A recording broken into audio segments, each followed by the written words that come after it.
नसीब का लिखा एक रोचक कहानी। किसी एक गांव में बहुत ज्ञानी पंडित रहा करता था। पंडित आजू बाजू के सारे ही गांवों में बहुत प्रख्यात था और इसी वजह से धनवान भी। पंडित का परिवार ज्यादा बड़ा नहीं था। पंडित अपनी पत्नी के साथ अपने बहुत बड़े घर में अकेला रहता था, क्योंकि पंडित का कोई बेटा था नहीं और एक बेटी थी जिसका विवाह पास के गांव में वाले एक श्रीमंत लड़के से हो चुका था। पंडित ने शादी से पहले अपने होने वाले दामाद की अच्छी से जांच पड़ताल की थी और अपनी बेटी के भविष्य भी ठीक से पढ़ा था। तब जाकर उसने बेटी की शादी की थी। लेकिन चंद सालों में ही पंडित का दामाद बुरी आदतों के चंगुल में फंस गया। जुआ और शराब की बुरी लत ने उन्हें सड़क पर लाकर रख दिया था। अपनी बेटी की ऐसी दुर्दशा देखकर पंडित की पत्नी काफी दुखी होती थी और अक्सर पंडित को कहा करती थी, तुम जाकर उनकी मदद कराओ।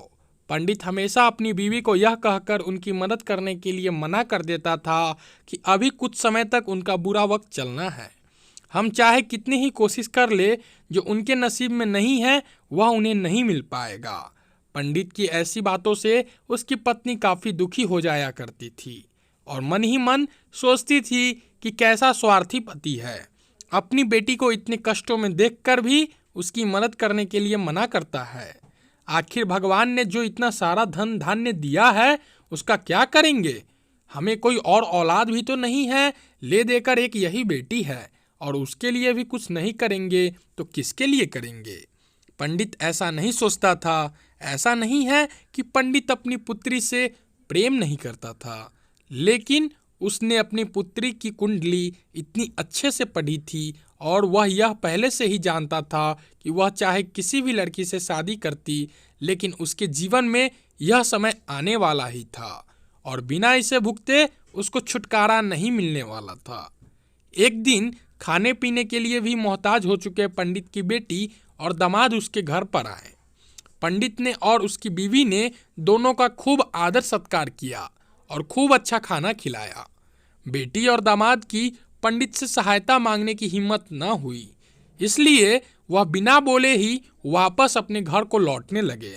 लेकिन माँ तो माँ होती है, पंडिताइन से रहा नहीं गया और बिना पंडित की इजाजत के उसने चोरी छुपे बूंदी के लड्डू बनाकर उसमें सोने के सिक्के रख दिए और बेटी और दामाद को दे दिए, ताकि बेटी और दामाद की कुछ आर्थिक सहायता हो सके। पंडिताई यह भी जान गई थी कि बेटी और दामाद शर्म के मारे उनसे मदद नहीं मांग रहे थे, इसलिए उसने बेटी और दामाद को भी लड्डुओं में छिपे सिक्कों के बारे में कुछ नहीं बताया। जाहिर सी बात है कि जब वो लोग घर पर जाकर लड्डू खाएंगे तो उन्हें उनमें सोने के सिक्के मिल जाएंगे। इस तरह बिना उनके मांगे ही उन तक मदद पहुंच जाएगी। सोचकर पंडिताइन मन ही मन अपनी बेटी की मदद करने के लिए खुश होने लगी। पंडित के दामाद और बेटी उन दोनों का आशीर्वाद लेकर अपने घर के तरफ रवाना हो गए। उन दिनों गाड़ियां तो होती नहीं थी, घोड़ा गाड़ी या बैलगाड़ी चलती थी। पैसे न होते तो और चीजों की लेन देन से भी व्यवहार होता था। बेटी और दामाद का गांव पंडित के घर से कोसों दूर था, फिर भी पैसों की कमी के चलते वह चलकर अपने गांव की तरफ निकल पड़े।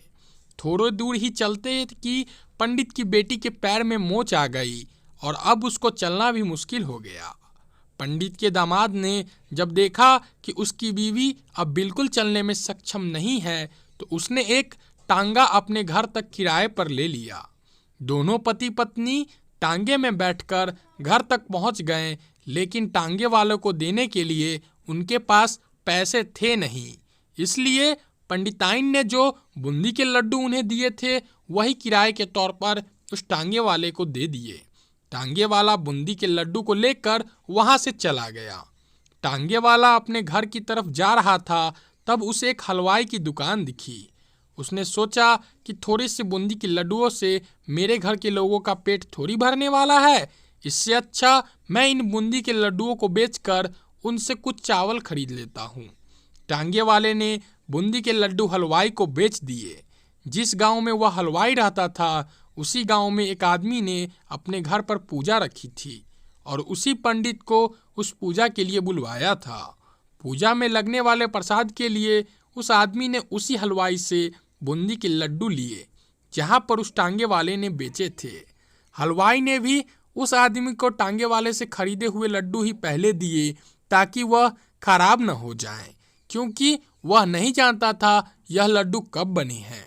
पूजा खत्म होने पर दक्षिणा और बूंदी के लड्डू लेकर जब पंडित अपने घर आया और खाना खाने बैठा तो प्रसाद में लाए बूंदी के लड्डू खाते वक्त लड्डू से सोने का सिक्का निकला। इस घटना को देखकर पंडिताइन की आंखों से आंसू बहने लगे। पंडित ने जब पंडिताइन से उसके रोने का कारण पूछा तो पंडिताइन ने पंडित को सब कुछ बताया और पंडित से उनकी बातों पर भरोसा न करने के लिए माफी मांगी। पंडित ने पंडिताइन के आंसू पोंछे और कहा कि तुम्हारी तरह मैं भी हमारी बेटी को बहुत प्रेम करता हूँ, लेकिन अगर हम उसकी अब मदद करते हैं तो दामाद हमसे हमेशा ऐसे ही मदद की अपेक्षा रखेगा और अपनी बुरी आदतों को कभी नहीं छोड़ेगा। पंडिताइन भी अब पंडित की बातों से सहमत हो गई। 2-3 महीने बीत गए। पंडित के दामाद और बेटी फिर से एक बार उसके घर आए और इस बार उनकी परिस्थिति पहले से बेहतर थी, क्योंकि पिछली बार खाली हाथ जाने के बाद दामाद ने नया काम शुरू किया था और अपनी सारी बुरी आदतों भी छोड़ दी थी। दोस्तों, आशा करता हूँ कि आपको ये कहानी पसंद आई होगी और आपको इस कहानी से जरूर कुछ सीखने को मिली होगी। ऐसे ही हर रोज एक नया कहानी सुनने के लिए और हर रोज कुछ नया ज्ञान पाने के लिए हमारे चैनल को सब्सक्राइब कर दे और कहानी पसंद आई हो तो कहानी को एक लाइक कर दे।